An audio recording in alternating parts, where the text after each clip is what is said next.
नमस्कार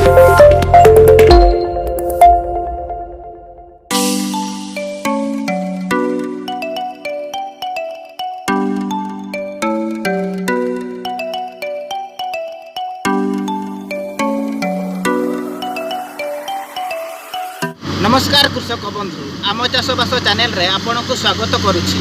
कृषक बंधु आज आमे देखिबा हार्वेस्टर मेसिन रे धान किपरि अमड़ करा जाउछि एवं एहा घंटा प्रति केते दर नै थाए एवं घंटा को केते काम करि थाए।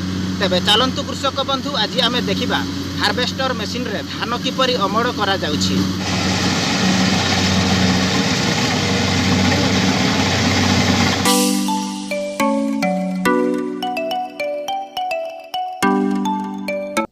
कृषक बंधु आपण जो यही हार्वेस्टर मेसिन देखिपारुछंती एहा होउची जापान मॉडल कुबेटा हार्वेस्टर मेसिन।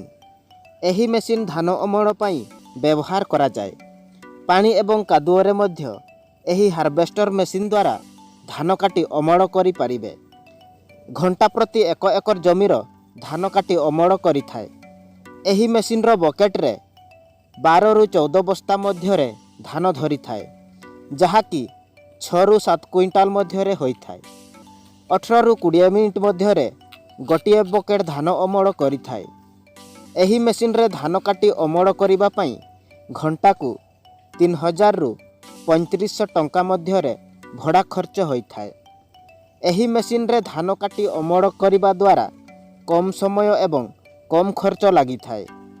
आमे जदि लोक द्वारा धान काटी अमड़ करिबा तेबे धान काटिबा, बांधिबा, बुहिबा आदि रे अनेक खर्च होई थाए। मात्र मेसिन द्वारा धान काटी अमड़ कले कम खर्च एवं कम समय लागि थाए। कृषक बंधु आपण भी हार्वेस्टर मेसिन रे धान काटी अमड़ करंतु, जहा फल रे अमड़ खर्च कम होई थाए एवं कम समय रे अधिक अमड़ करि पारिबे।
कृषक बंधु आज वीडियो भल लगिले आपणक सांगसाथी एवं चाषी भाई भौणी मानक वीडियोटी शेयर करने सहित चैनल टी सब्सक्राइब निश्चय करंतु।